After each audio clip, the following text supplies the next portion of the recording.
Schulze. I'm one of the organizers of the Arkansas Society of Free Thinkers. The Arkansas Society of Free Thinkers is a nonprofit organization devoted to maintaining the separation between religion and government. We advocate for a scientific and humanistic viewpoint, and we want to improve human society. More information about the Free Thinkers is at the table by the door where you came in, or on the web at arfreethinkers.org. Or the most reliable way to find out about the Free Thinkers is to talk to people who are here around you today. And before we start the program, know that the restrooms are located through the door on that side of the room, down the hall to the left. So on with our program. Let me introduce Jerry Schulze, who will present our free thought of the day. Thank you. You've certainly heard it said that you have the right to believe whatever you want to believe. Maybe you have that right, but do you have the capacity to believe what you want to believe? To what extent are our beliefs something that we can control? Now, don't confuse what we believe with what we assert or we affirm. We can obviously claim to believe anything we want to. It's very hard to verify that somebody really believes something or not. But here's the thing, you can always be skeptical if I profess my belief in something and then act inconsistently with that expressed belief. If I tell you, I believe there's a tiger in that closet, don't stay away from it, definitely there's a tiger in the closet. And then later on you see me go into the closet and get something, you have a right to suspect, maybe I don't believe that there's a tiger in the closet. In my experience, I have very little control over what I believe. And I've tried, and I suspect a lot of you have also tried to believe something you just didn't believe. You know, for most of my life, it would have been certainly more convenient if I could believe a whole lot of things. A lot of the beliefs that, as I describe it, were assigned to me by the circumstances of my birth, my upbringing, my exposure to my culture, and the beliefs floating around in the country where I live. I could have avoided having to bother with or resist a lot of social pressure if I just stuck to what I was taught. Most of us know from our own personal experience of changing our minds that belief is not immutable, it's not unchangeable. The beliefs assigned to us by the circumstances of our birth run up against the experiences we have and the ideas that we're exposed to. Those collisions can change our minds. When we were born, we didn't have any beliefs about anything. And even though today, this is an example, I mean, there are a lot of things we just don't know. If you haven't studied much language or linguistics, if someone had told you, say, last year, that Russian and Ukrainian are basically the same language, you might well have believed it. I mean, I had a guy tell me, well, I looked at it, their languages look the same, a guy that spoke neither Russian nor Ukrainian, and they do look a lot alike. And if they sound alike to us, there's a certain sound that all Slavic languages have. And so if somebody had told you that a year ago, you might have thought, yeah, that's probably right. Today, after all the news, you're not likely to fall for that. You're not likely to believe that Russian and Ukrainian are the same language. They're clearly different languages. And it'd take a whole lot of convincing to get you to believe otherwise, if that could happen at all. You know, when I thought about the topic of whether we could choose our beliefs, of course, like anyone else, I Googled it. People on the internet will argue about anything, and certainly they can argue about this. I learned that there's a philosophical term for the proposition that we can choose our beliefs: doxastic voluntarism. And of course, the philosophical position that we cannot voluntarily choose our beliefs is doxastic involuntarism. The Internet Encyclopedia of Philosophy has an article on the topic. It runs to about 16 pages if you print it out, so I'm not going to go into it with you here, but there are certainly simpler arguments. One guy posted, just try believing you have a giraffe in your living room. You can't do it. You know, he was convincing. I was convinced, but it did take a lot of trouble to get the giraffe out of the living room. Many years ago, I read a book by Professor Thomas Kidda entitled Don't Believe Everything You Think. It was about cognitive errors, and it was very enlightening, but I liked the title, Don't Believe Everything You Think. Can you not believe something that you think? So what are the implications of all this? If I can't control what I believe, can anyone? Probably not. So I shouldn't treat people as if they were immoral or foolish just because they don't share my beliefs. I need to treat people with respect, decency, and compassion, no matter how ridiculous the things are that they believe. Okay, no, maybe I should rephrase that. no matter how implausible they seem to me. Now, it is reasonable for me to ask them, in the words of the immortal J.R. Bob Dobbs, to believe me out of it. That's a different question. But as far as accepting that people do actually believe some pretty strange things, as sincerely as I believe what I believe, I need to take that into account. Now, I'm really about out of time, so I'll save why I believe I'm right about everything for another day. But thank you for this opportunity to talk.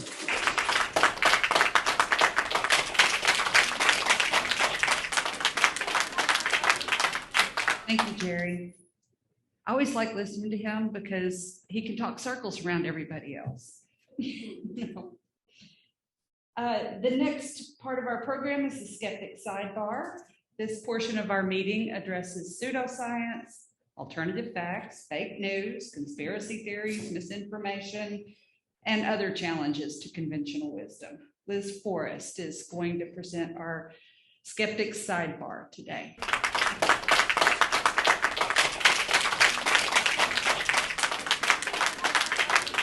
Thank you, Ann. In light of all the current events in the world today, January 6th trials, the inflation, gas prices, I wanted to do something that was a little lighter and doesn't really matter to today's news and current events. So I want to talk about, what did Jesus really look like? It never sat right with me as a kid that Jesus was portrayed as this very fair-haired, blue-eyed white man, considering the fact he was from the Middle East. So I put together a couple of slides of different renditions of Jesus over the years. You go ahead to the next slide. So this one was one of the earliest depictions of Jesus from 235. And it's not the most detailed picture in the world, but certainly a better rendition than I could ever do myself. You go to the next slide. These are some depictions from the Orthodox churches, the Eastern Orthodox and the Ethiopian Orthodox Church. They told us when we were kids growing up that we were made in God's image. So I can completely understand why these depictions of Jesus look like the areas where those people were from. You go to the next slide. These are more modern entertainment depictions of Jesus. The one on the right there is from Monty Python's Life of Brian. I believe the only scene with Jesus in it, and this movie was considered blasphemous. Monty Python could not get funding, so George Harrison from the Beatles mortgaged his home and bankrolled this movie, which kind of shows some of the ridiculousness that can follow certain beliefs. The other picture is from the TV show Good Times. JJ painted that on Good Times, and although I did not see this one originally aired, this was my first introduction in reruns. It was my first introduction that, there were other beliefs that Jesus didn't have to look like some white guy. And I think it might have been what sparked me into thinking, well, why is that? Why do we have these different renditions of Jesus? And I came to realize that not just everybody would accept, can you go to the next slide? That Da Vinci's Jesus was what Jesus looked like. So this is from the Last Supper. The other picture is not Da Vinci, is not Jesus, but John the Baptist. And art historians have pretty much agreed that the muse for John the Baptist was Da Vinci's lover. Da Vinci was fond of very beautiful men, as you can see in John the Baptist. And if you look at the picture of Jesus, you throw a beard on John the Baptist, make him a little bit older. My gut tells me the muse for Jesus was also Da Vinci's lover. Which brings us to the next slide. More authentic renditions of Jesus. So science gave us the picture on the left.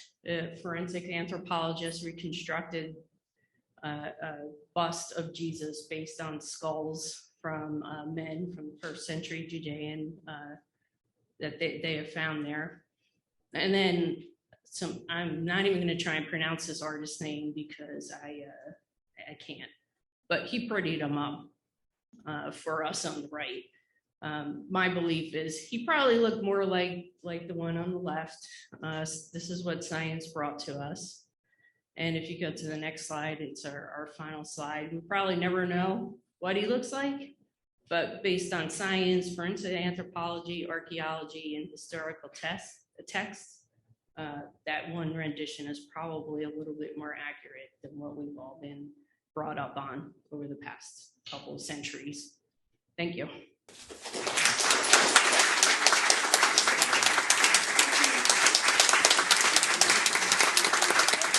Jesus looked like a Jewish guy.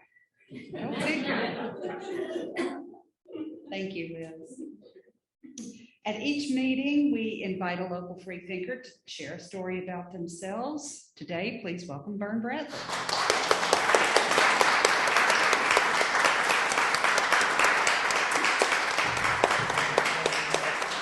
Hello. For those of you that don't know, we had our annual cleanup of the fraternal cemetery this morning. Mary Ann was there. Mary Ann, being an activist, was not satisfied with just picking up some stuff. She wanted to register some voters while we were there. And Chris skipped one headstone. He couldn't read it. She came back and said, "Why did you skip that one?" He said, "I can't read it." You said, "Stay there till you can read it. That man has as much right to vote as anyone out here."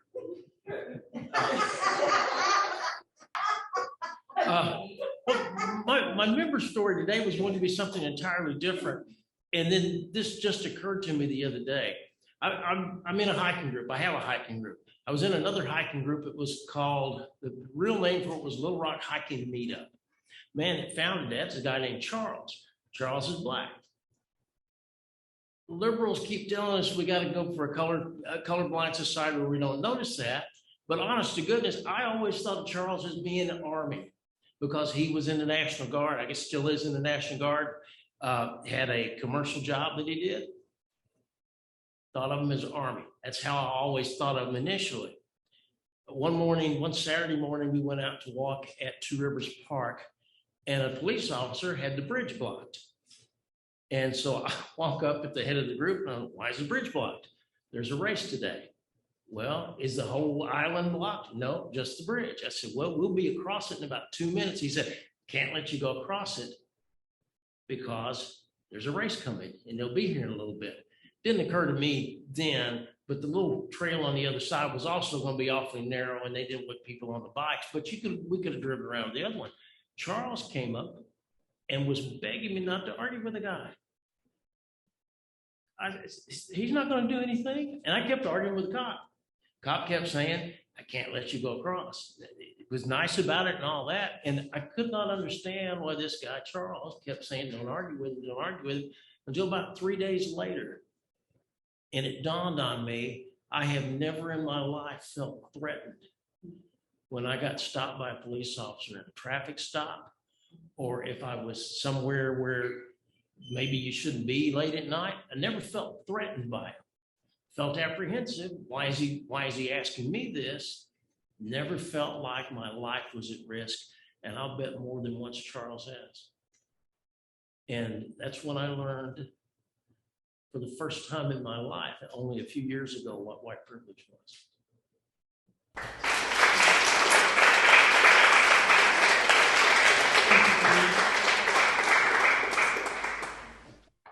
Talk to us if you would like to deliver the free thought of the day or the skeptic sidebar or a member story.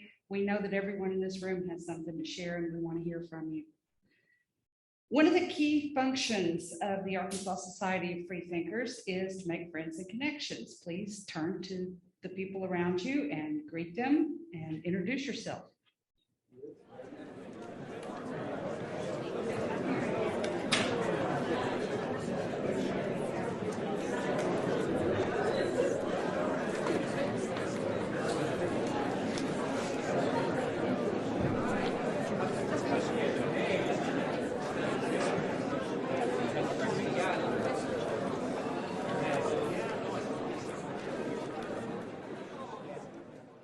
The Arkansas Society of Free Thinkers is a diverse organization with members that represent a wide range of opinions. We invite speakers who we think will be interesting and who will make us think. Today, we're pleased to have Kwame Abdul-Bey with us. Part of our mission as free thinkers is to advocate for social justice. When we were planning today's meeting and realized that Father's Day landed on June 19th this year, we knew we needed to have a very special program. Over 500 years ago, the transatlantic slave trade began. At first, it was confined to the West Indies and the northeast coast of South America, but a century later, it spread north into what is now the east coast of the United States and Canada, and spread even further in North America over the next 250 years.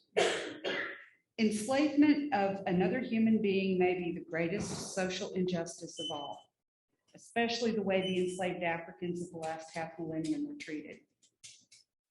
Their enslavement was different from other traditional enslavement, if you can even call it traditional. It was more brutal, more dehumanizing, more restrictive than slavery had ever been. And it is our nation's greatest and most enduring shame, because even a century and a half after its official end, its fallout still ravages our society. Last year, President Biden proclaimed June 19th, Juneteenth, a federal holiday. It's the only national commemoration of the end of slavery. Most states do not formally recognize Juneteenth as a holiday, even though it's a federal holiday now. Half of the former Confederate states don't, including Arkansas. And that's true despite the fact that during its secession during the Civil War, Arkansas's population was seriously split between those with Confederate sympathies, mostly in the agricultural south and east of the state, and those with Union sympathies in the mountainous parts of the state where slavery didn't contribute significantly to the economy. June 19th, 1865 was not the day slavery ended. It was the day that Union Major General Gordon Granger read General Order Number 3 to the people of Galveston, Texas. General Order Number 3 stated, "The people of Texas are informed that in accordance with the proclamation from the Executive of the United States, all slaves are free. This involves an absolute equality of personal rights and rights of property between former masters and slaves, and the connection heretofore existing between them becomes that between employer and hired labor. The freedmen are advised to remain quietly at their present homes and work for wages. They are informed that they will not be allowed to collect at military posts, and they will not be supported in idleness either there or elsewhere." They will not be supported in idleness. Even when they were given the good news of their emancipation, former slaves were warned that they'd be in trouble if they were perceived to be doing the wrong thing in the wrong place. Now, many Black people in Texas found themselves free, but hundreds of miles away from their families. Across the entire Confederacy, Southerners had sent thousands of slaves to Texas to wait out the war, thinking they were further away from the clutches of those Union Army battalions that might free them. And for years after the war, newspapers printed notices for Black people trying as best they could to connect with their families. Most of these hopeful, desperate notices were exercises in just utter futility. Today's speaker is an activist. He is Black. He lives every day with the legacy of American family separation policies, with the overly punitive threats of just being perceived as being in the wrong place, at the wrong time, the wrong person, doing the wrong thing. He has lived that experience. Kwame Abdul-Bey is the son of Edward James Moore and Wadella Lorene Moorhead Parham. He's the grandson of Albert Bernard Moorhead and Johnny Elizabeth Dixon Moorhead and Rhonda Bell Sadler. His attitude towards fatherhood is that of a steward for the present, for the benefit of the next generation. He's the father of Kalyani Nyla Moorhead Parker and Lauren Kamar Manu Abdul-Bey. Currently, Kwame is a Master of Public Service with the Social Change Option candidate at the Clinton School of Public Service. He's also earning a Master of Public Education and Graduate Certificate in Conflict Mediation at the University of Arkansas at Little Rock. He's also a candidate for a graduate diploma in legislative drafting at the Athabasca University. But that's not where he stops. He serves as the co-director of the Ouachita Foothills Youth Media Arts and Literacy Collective, the co-convener of the Arkansas Peace and Justice Memorial Movement, the founder of Do-It-Yourself LAW, Legal Advocacy Work Groups. He's the CEO of the Investing in Black Futures organization and the Legislative Political Action Committee chair of the Jacksonville NAACP. In 2020, Kwame was awarded the Ford Motor Company's Ford Freedom Heroes of COVID-19 Award. In 2021, he was named the Arkansas Peace Activist of the Year, and in 2022, he was awarded the Arkansas Democratic Black Caucus's President Award. We are truly honored to have Kwame Abdul-Bey with us today.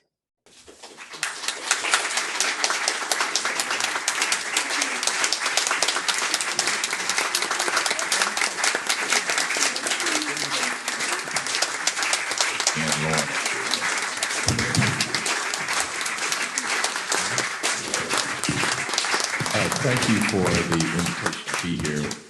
One of my greatest accomplishments that was not mentioned is that I am the husband of Clarice Abdul-Bey, who is in the back.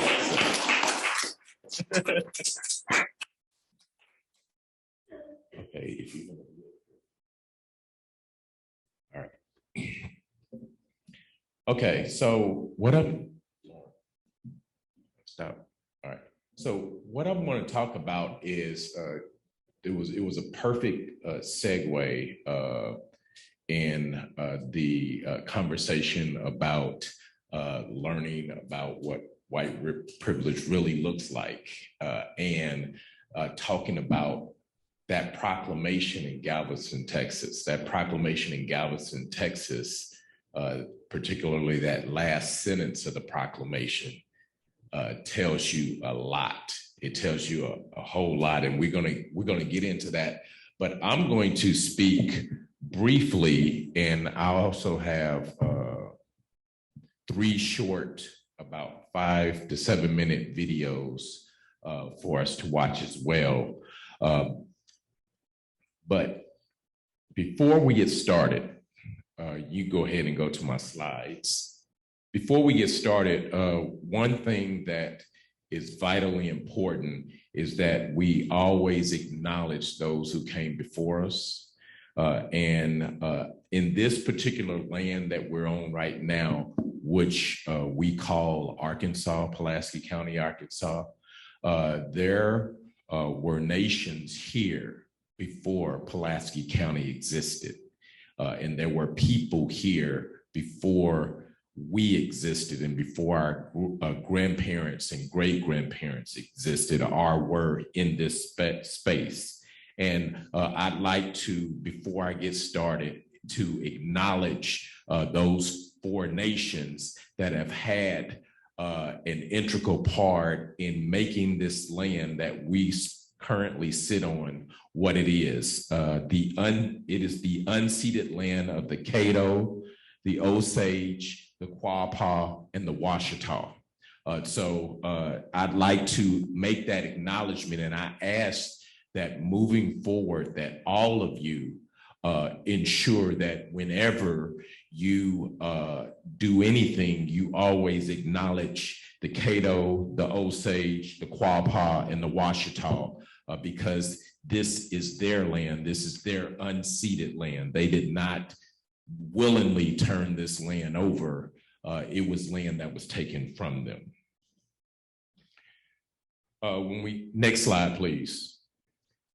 When we talk about Juneteenth, a lot of times the idea of Juneteenth is an idea of freedom.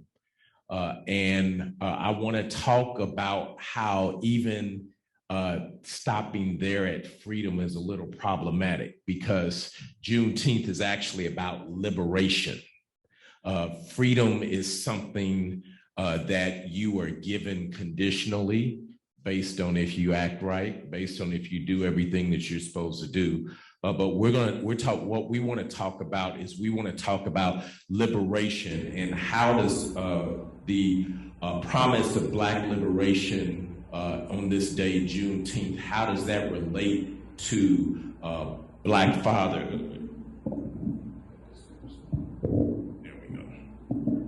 That feels a lot better. Okay, so when we talk about Juneteenth, the story is relayed that 2 years after the Emancipation Proclamation was issued, that the enslaved people in Texas learned that they had been set free. That is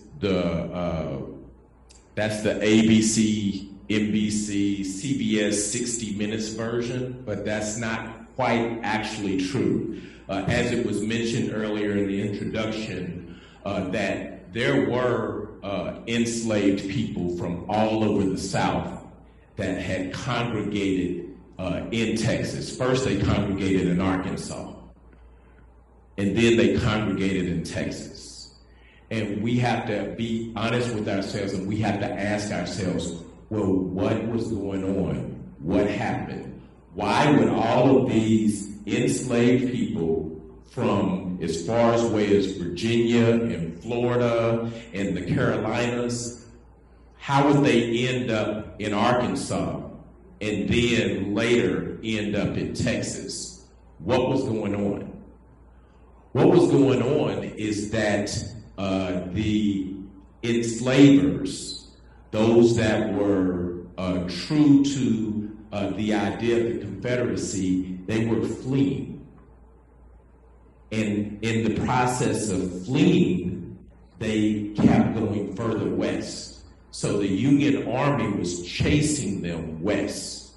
Now, what happened after the Emancipation Proclamation was issued, what the Confederate sympathizers decided to do is they actually decided, okay, well, the Confederacy that we're fighting for is going to fall. So we need to set up another country.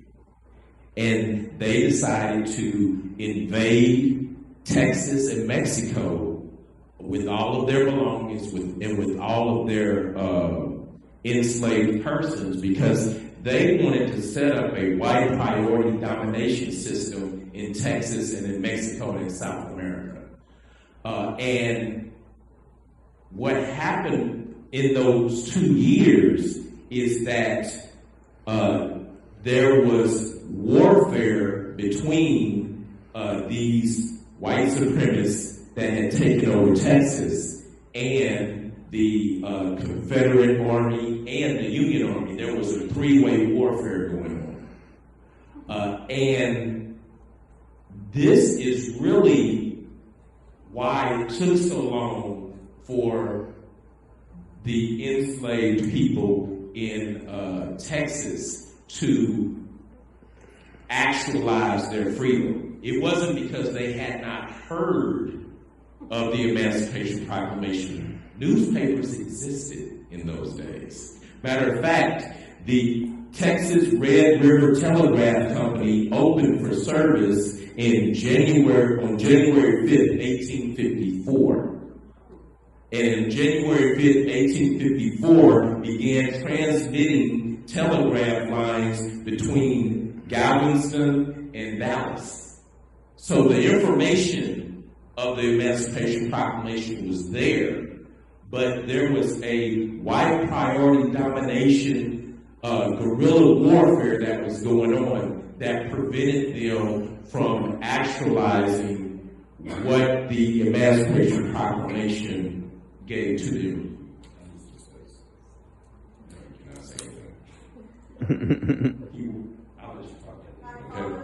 Yes, indeed. So I want you to think of Juneteenth moving forward as something a little bit more textured, something a little bit more complicated, and not as simplistic as since it's a federal holiday now, we're going to see greeting cards, Hallmark is because the commercialization has happened. If you guys hadn't seen what Walmart did with their Juneteenth wine and ice cream, which is really crazy. Next slide, please.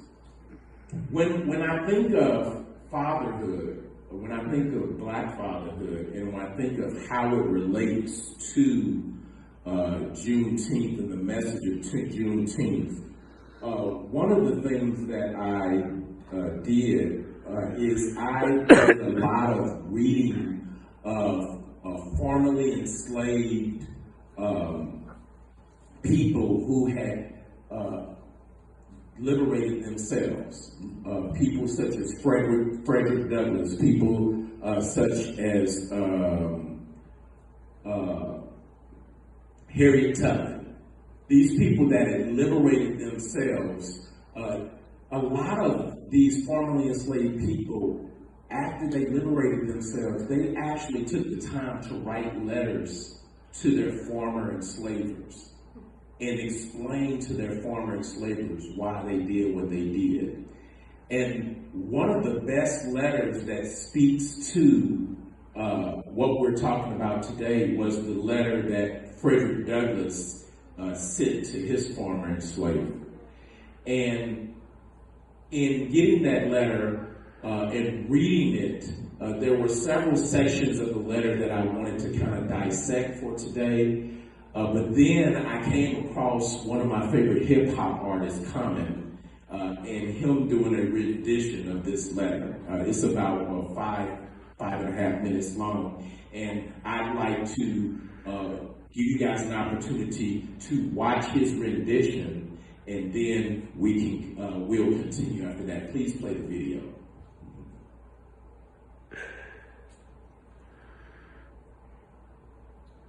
In 1848, Frederick Douglass wrote the following open letter to Thomas Auld, who had been his slave master for many years before he escaped. Here to present this letter is Common.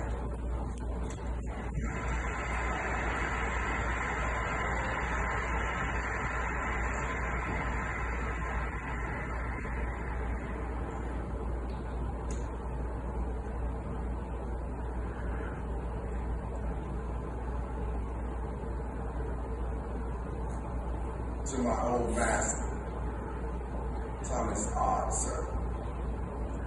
I have selected this day on which to address you because it is the anniversary of my emancipation. And knowing no better way, I am led to this, the best mode of celebrating that truly important event. Just 10 years ago, this beautiful morning, yon bright sun beheld me a slave, a poor degraded chattel, trembling at the sound of your voice, lamenting that I was a man and wishing myself a brute. I should like to explain to you the grounds upon which I justified myself in running away from you. When yet but a child about 6 years old, the very first mental effort that I remember was an attempt to solve the mystery. Why am I a slave? And with this question, my youthful mind was troubled for many days. When I saw the slave driver whip a slave woman, cut the blood out of her neck, and heard her cries, I went away and wept and pondered over the mystery. I had some idea of God, the creator of all mankind, the black and the white, and that he had made blacks to serve whites as slaves. How could he do this and be good? I could not tell. I was not satisfied with this theory, which made God responsible for slavery, for it pained me greatly. I was puzzled with the question until one night, while sitting in the kitchen, I heard some of the old slaves talking to their parents, having been stolen from Africa by white men, sold here as slaves. The whole mystery was solved at once. From that time, I resolved that one day I would run away. The morality of the act I dispose as follows. I am myself, you are yourself. We are two distinct persons, equal persons. You are a man, and so am I. I am not by nature bound to you, or you to me. In leaving, I took nothing but what belonged to me. Since I left you, I've had the rich experience. I've occupied spaces which I never dreamed of as a slave. So as far as my domestic affairs are concerned, I can boast as one comfortable as dwelling as your own. I have an industrious and neat companion and 4 dear children. The 3 oldest are now going to school. They are all comfortable, in comfortable beds and sound asleep, perfectly secure under my own roof. There are no slaveholders here to rend my heart by snatching them from my arms, or blast the mother's dearest hopes by tearing them from her bosom. These dear children are ours, not to work up into rice, sugar, and tobacco, but to watch over, regard, and protect, and to train them in the paths of wisdom and virtue as far as we can, to make them useful to the world and to themselves. Oh, sir, a slaveholder never appears to me so completely an agent of hell as when I think of my dear children. It is then that my feelings rise above my control. The grim horrors of slavery rise in all their terror before me. I remember the chain, the gag, the bloody whip, the death-like gloom overshadowing the broken spirit of the fettered bondman, being torn away from wife and children and sold like a beast in the market. At this moment, you are probably the guilty holder of at least 3 of my own dear sisters, and my only brother in bondage. I desire to know how and where they are. Have you sold them? Are they still in your possession? What has become of them? Are they living or dead? These you regard as your property. The responsibility which you have assumed is disregard is truly awful. And how could you stagger under it with these many years is marvelous. Your mind must have become darkened, your heart hardened, your conscience seared and petrified, or you would have long since thrown off the cursed load and sought relief at the hands of a sin-forgiving God. I will now bring this letter to a close. You shall hear from me again, unless you let me hear from you. I intend to make use of you as a weapon to which to assail the system of slavery, as a means of concentrating public attention on the system and deepening their horror of trafficking in the souls and bodies of men. I shall make use of you as a means of exposing the character of the American church and clergy, and as a means of bringing this guilty nation and yourself to repentance. In doing this, I entertain no malice towards you personally. There is no roof under which you would be more safe than mine, and there is nothing in my house which you might need for your comfort, which I would not readily grant. Indeed, I should esteem it a privilege to set an example as to how mankind ought to treat each other. I am your fellow man, but not your slave. Frederick Douglass.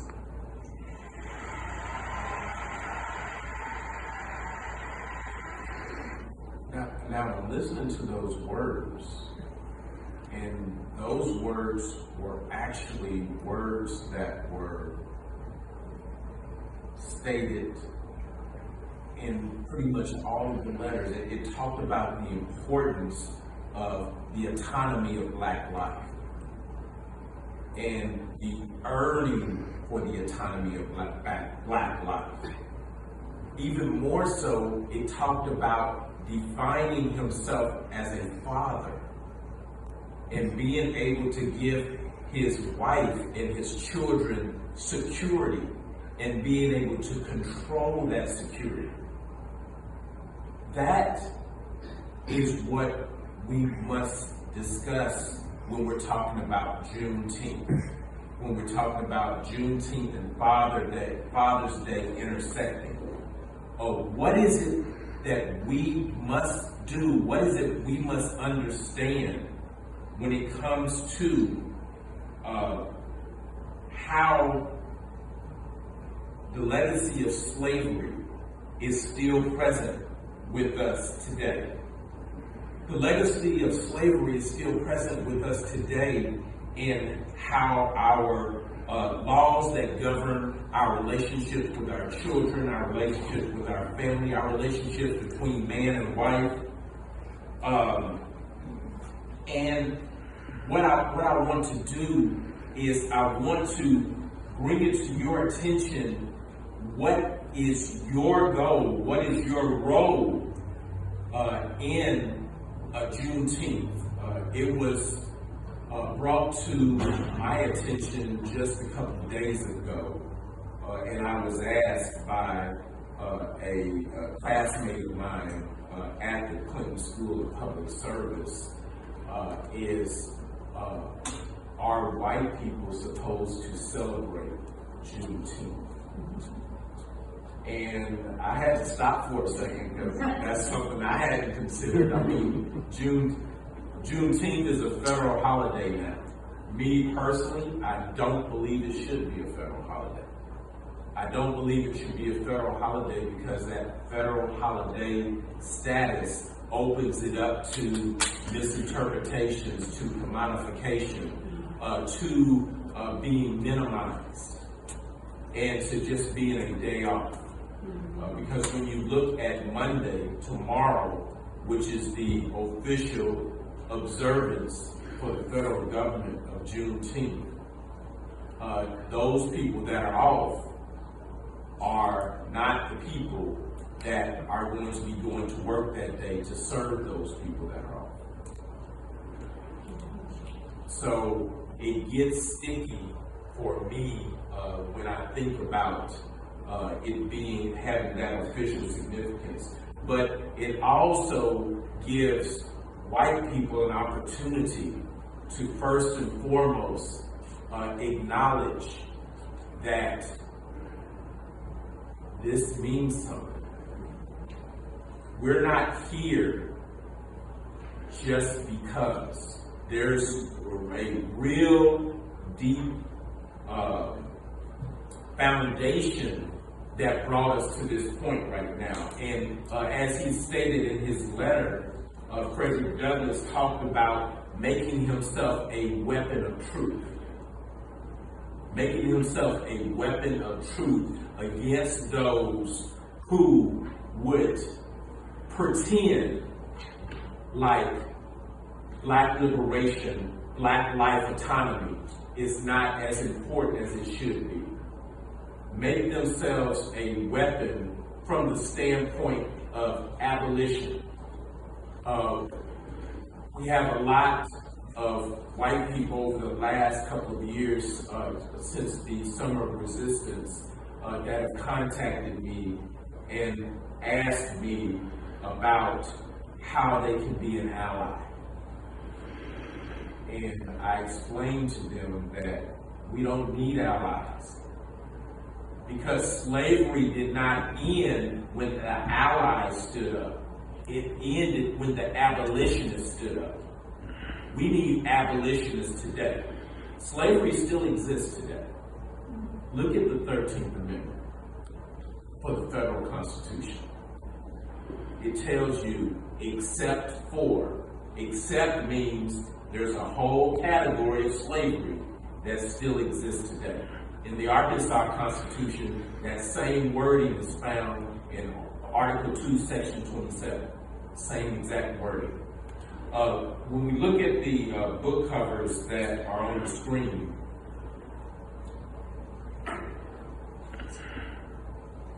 I just wanted to give you 4 books that could help you to understand how slavery of the 1800s and the condition of Black life and Black family today there's an unbroken connection between those two. And this slideshow will be made available to you, so you don't have to do that if you don't want to. It's going to be, and you're going to send it out to everybody. It's going to be on our email. There you go. There, so it'll be there for you. Next slide, please. Now, one thing that we don't really hear a lot about slavery, we hear that it was brutal, and we hear that families were sold away from each other and everything. But rarely do we hear about the sheer depth of the brutality.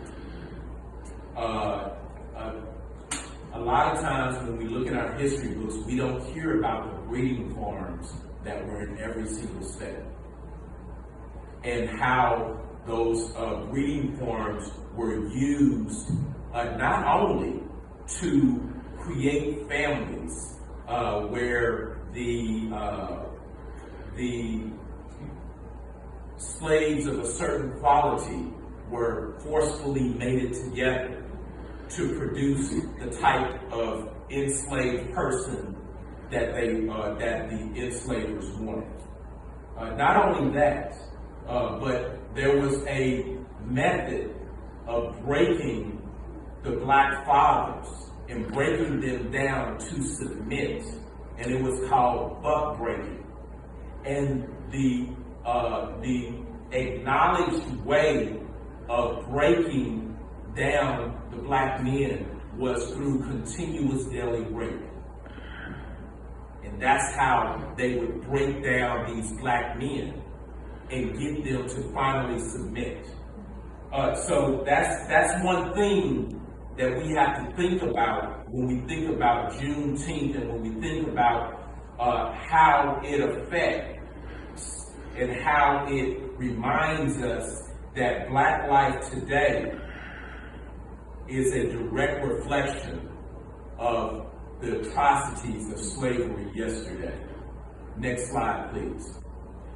This is a slide that when I first saw it a couple of years ago, I started crying when I saw it. And to read the story, but this is actually a depiction of one of those buck breaking exercises that happened on one of the slave breeding farms, where you would tie the men to the ground in the manner that they did, and then you would do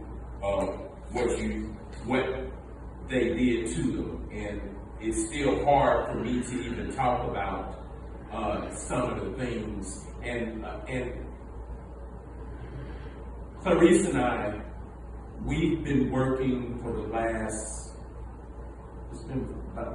4 or 5 years with Arkansas Peace and Justice Memorial Movement. In the Arkansas Peace and Justice Memorial Movement, our singular goal is to memorialize the 493 known victims of racial terrorized lynchings here in the state of Arkansas. 493 known victims. Most historians say that for every known lynching victim, there was at least 2 or 3 that we don't know. So when you think of 493 known lynching victims, the accurate number is well into the thousands. But I brought that up to bring in one thing that Clarice is actually a lot better discussing than I am, but the trauma, the historical trauma that is embedded in the DNA of the Black child, the Black male, the Black female, from things that have happened throughout history to our parents, our grandparents, our great-grandparents, and things that are still happening to us today. And that trauma, it affects the ability of Black men to be the fathers that they want to be and they need to be. And me, myself, I've only been a father for the last decade or so. And to be very honest with you, I was not interested in being a father because of this history. I did not want to bring a Black child into this world because I did not want to put up another victim of the white priority domination system. And so through most of my adult life, I avoided those opportunities to be a parent. But now that I am a parent, I love it. I love it, and I have to work extra hard to do just simple things, to be a father, to be the father that I know that my children need and deserve, and to give my children a little bit of what I know that other children out of West Little Rock are receiving, because I don't want my child, my son that's back there, Lauren, I don't want him to be a statistic. I don't want our daughters to be statistics. I want them to not only survive, but to thrive. If you could skip the next slide and go to the next one. All right, this picture right here, this is a picture of what we call a picnic.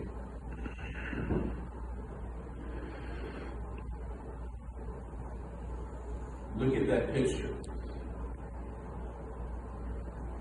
Look at the bottom corner, and you see the little girl there. Lynching was a family affair.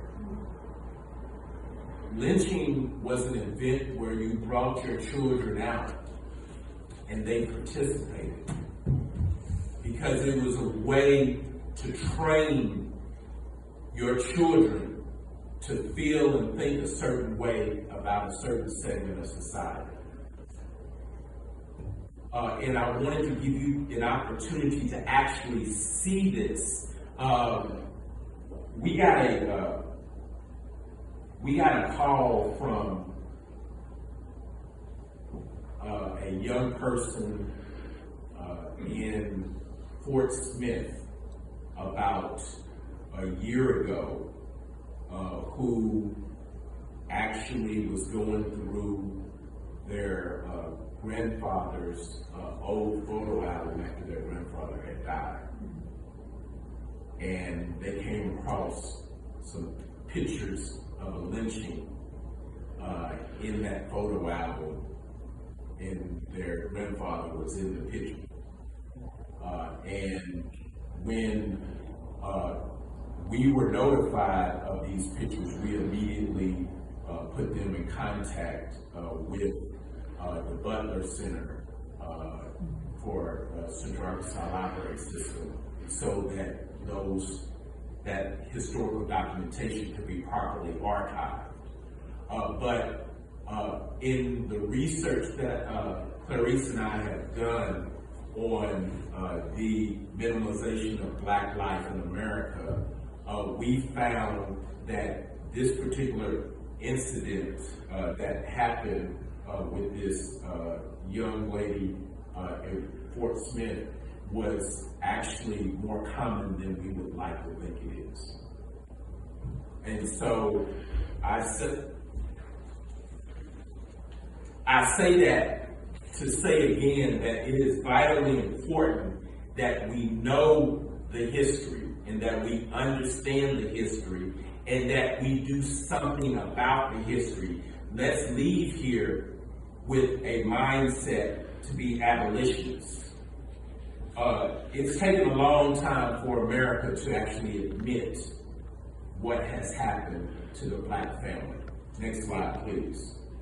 In 1964, Daniel Moynihan released a report called The Negro Family, a Case for National Action. And this was a 500-page, very detailed report that was researched by the Department of Labor, because at the time he was the Assistant Secretary of Labor. And the beginning of his research is he wanted to know why Black men were not in the workforce like white men were in the workforce. Why was so few numbers of Black men in the workforce? And the things that he learned really astonished him. He learned how the prison industrial complex is directly connected to slavery. He learned how the family welfare system, the child welfare system, is directly connected to slavery. He learned how the child support system is directly connected to slavery. And how all of these different systems have been used as weapons against the Black family, but more particularly the Black man. And have a short 3-minute video of him explaining some of his findings. You can go ahead and play the video.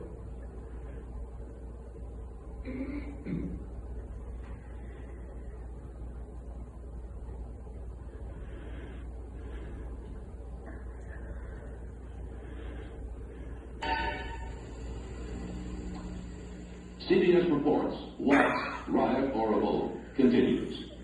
There, as they say, is a different world about which white Americans have bothered to learn very little. Indeed, the first thorough study of Negroes and how they live in this country was completed only a few months ago. Our government, which conducts detailed surveys of everything from sugar beets in Colorado to social habits in Cambodia, have never before taken a close look at the 21 million Negroes of America. Daniel Moynihan, until this summer, Assistant Secretary of Labor, was in charge of the study and was staggered by it. Moynihan says the Negro family structure is collapsing, and we asked him the reasons. The first is, remember that American slavery was the worst slavery the world has ever known. We can't get that into our heads because the standard of living of the slaves was high, perhaps. We don't see how awful it was. We deprived them of the sacraments as Christians. We deprived them of any institution of family life. We deprived them of any rights as human beings. There's a very long and complicated history, but we did. There was no other slavery like it in history. And there was no Negro family at all in the slave world. Secondly, segregation and the great humiliation of Jim Crow was a brutal assault on the personal integrity of the Negro male. I mean, he was the man who took the brunt of it. Thirdly, urbanization poured into the cities. Don't forget, the Negro was the wrong time because they're Americans. We don't see them as immigrants. The Negro in whites were immigrants, just as much as the Italians or Irish or whatever who poured into the cities in the 19th century. And it wasn't a very pretty sight in New York in 1870 either, let me tell you. The families break up when they leave countrysides, rural peasant lives, and sort of dump into slums. Fourthly, unemployment. We have had 35 years of disastrous unemployment. And for the Negro male, he has never gotten over the depression. He had 4 fair to middling years in the Second World War, and maybe a good year in the Korean War, not yet. Getting better just recently. But by and large, it's been going on beyond the imagination in the white world. The rates of unemployment, teenage unemployment in the white world and Negro world today is almost 25%. Can you imagine that? That is a social crime. That's an outrage. There isn't a society in the world where about 25% of the teenagers go unemployed. About a quarter of Negro families are headed by women. The divorce rate is 2.5 times what it is. And all the number of fatherless children keeps growing. All these things getting worse, not better. of recent years. It's not a matter of a bad situation that doesn't improve, but rather a bad situation that worsens.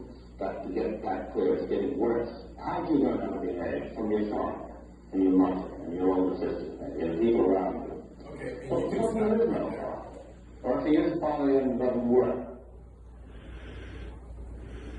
Next slide, please. All right, so what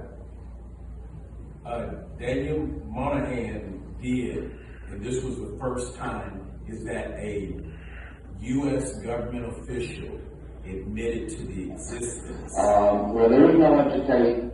Admitted to the existence of a structure, a system that has been effectively and continuously used to destroy the black family. Next slide, please. And this, book, that report by Monahan, it celebrated its 50th anniversary 4 years ago. And in the 50th anniversary, it was the Congressional Black Caucus actually updated it.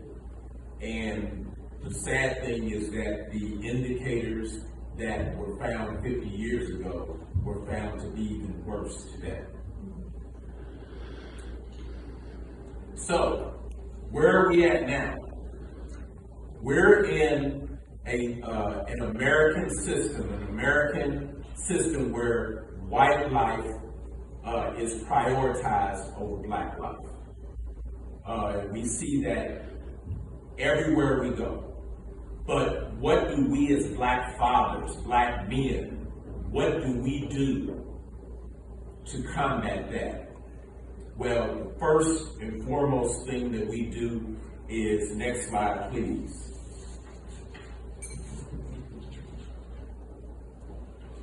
We love our children. We love our children. We laugh with our children. We love our wives. We laugh with our wives. We do everything we can, no matter what. Next slide, please. No matter what, we do what we can to make sure that our families have everything that they need, even if the hurdle of prison, as in this picture, even if the hurdle of prison keeps us. We black fathers who understand this trauma, who understand this history, we do everything that we can to do what is needed for our families. Next slide, please. These pictures right here are pictures from a photojournalist that were taken over about 5 or 6 years, documenting black fatherhood in the city of New York. And there's a little interview that I wanted to play just to kind of give you an idea of what he went through, but in the interest of time, I'm going to go ahead and skip that. But when you get the slides, you can go ahead and play it, and then go check his website out. There's about 30 or 40 really beautiful pictures of black fathers with their children on there. Next slide, please. This is me, and this is my son. He keeps asking me to pick him up, so I'm going to pick him up. This is my son, Lauren Kamar Manu Abdul-Gay. You ever say good morning, good afternoon?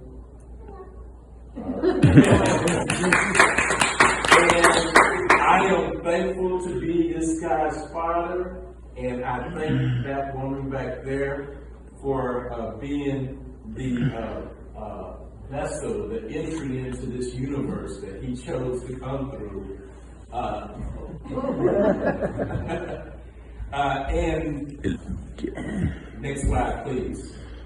I want us to make sure that we do what we can to make sure that not only me and Lauren can have a good night's sleep, but that all black men and all black fathers and all black families can have a good night's sleep. Which means give up this allyship.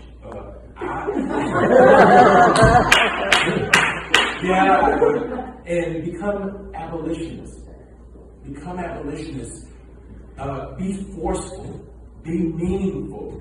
And do what you can to help this system lessen its grip. It's going to take a lot to end the system, but we can lessen the grip that the system has. One thing that I was talking to this past week, I happened to I happen to represent the Clinton School at the Arkansas First Model Government at the state capitol. So there were young people from juniors in high school all the way up to graduate school were at the capitol. There was about 4 dozen of us. And I was the Senate President Pro Tem. So I made sure all of the laws that came through the Senate had to go through me and everything. And one of the things that we talked about in our debates, because we had debates from 8 a.m. to 5 p.m. Debating various laws. And I was so impressed seeing these young white children from all over the state of Arkansas come in there with an abolitionist mindset. They repealed every single law that the 93rd legislature passed.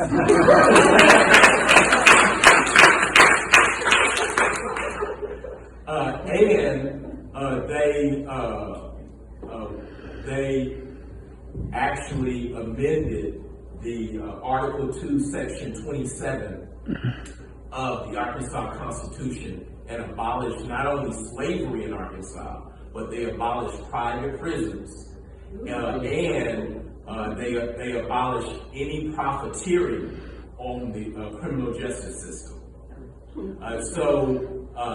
And we got to get some Pulaski Academy students in there as well. But what that told me is we were having lunch on Friday, our last day, and they were asking me, since I was the only out of the 4 dozen or so students that were there, I was the only black male that was there, and they were asking me, what is it that we can do when we go back home? Since we are now, we've gotten excited about what we're doing. And I said, well, one thing we can do is you can realize that the systems that we currently have in place now have a direct connection to the public policies that were created during slavery to empower the slave master over the enslaved. Look at traffic laws. Traffic laws are nothing but the modern day codification of the policy of making sure you were able to check where your enslaved persons were to and from. And if you look at the way our law enforcement industry uses those traffic laws, particularly against people that look like me, you get a better understanding of their origin. Even KRS One of my other favorite hip hop artists, he even talks about overseer, officer, and how that word overseer and officer. So you look at our welfare laws and how our welfare laws are set up, where they snatch you and they separate families intentionally. How child support separates families and it turns fathers into basically ATM machines. But what these laws and what this system does is it affects all of us. I tell people when we talk about the 14th Amendment, and when we talk about how the 14th Amendment really opened it up and allowed for Black Americans to participate in American life, I tell them you have to also look at it in the reverse. And it actually opened it up and allowed them to put their system on everybody. So we're all slaves now. We're all slaves in some fashion. It's just some are being more enslaved than others. And this is a battle we all must do together, shoulder to shoulder. And we must be abolitionists, not allies. Thank you. I'll take questions.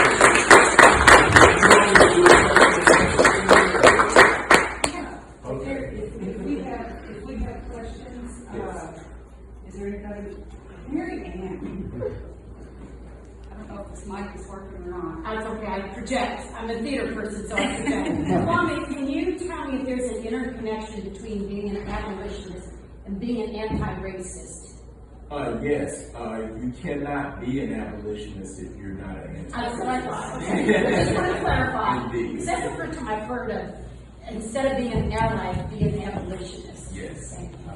We want to abolish the system. We don't want to be friends with it. Right. Anyone else?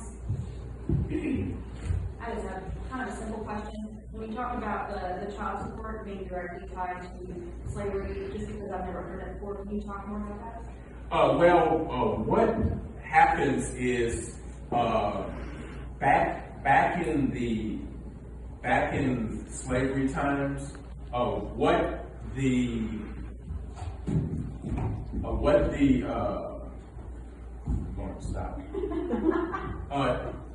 there were several enslaved Black men who were artists, they were craftsmen, and they were able to go to other plantations and basically sell their wares. And they would sell their wares for free because the money that was paid to them never made it to them. They always got just a little bit of snippet of the money. That policy, as my research showed, was first originally codified in Virginia law on how that process worked. And when you follow that particular codification forward, it eventually morphs into what we now know as the child support system. Thank you. Very interesting. Anyone else? Kwame, thank you so much.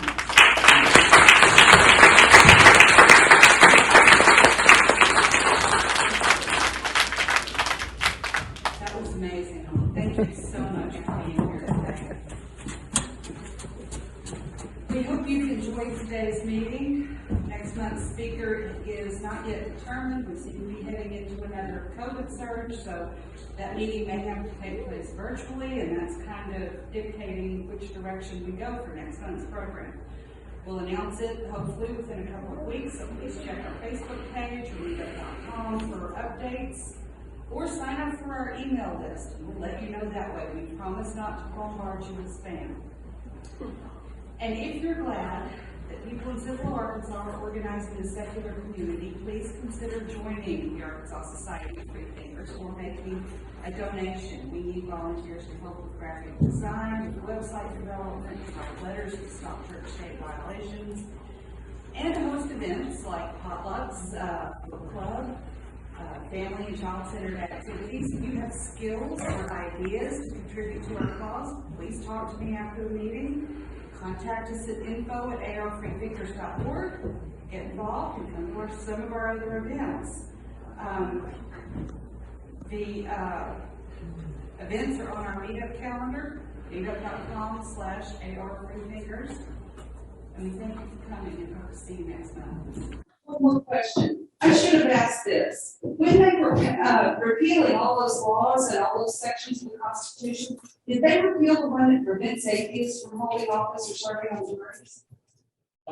No, I do not believe they did, but if you get if you give me that information, I'll make sure that it gets done and we still put it in the journal that it's done. Because this is going to be an annual thing. So one thing that I like about the model legislature is it's something that's been going on for the last 50 years. My understanding that it was something that was started by JFK, but it just now hit Arkansas this year. And if you look at states like Wisconsin, the real legislature actually looks to the model legislature to find laws that they have passed, and then they pass them for real. All right. Thank you. Thanks, everybody.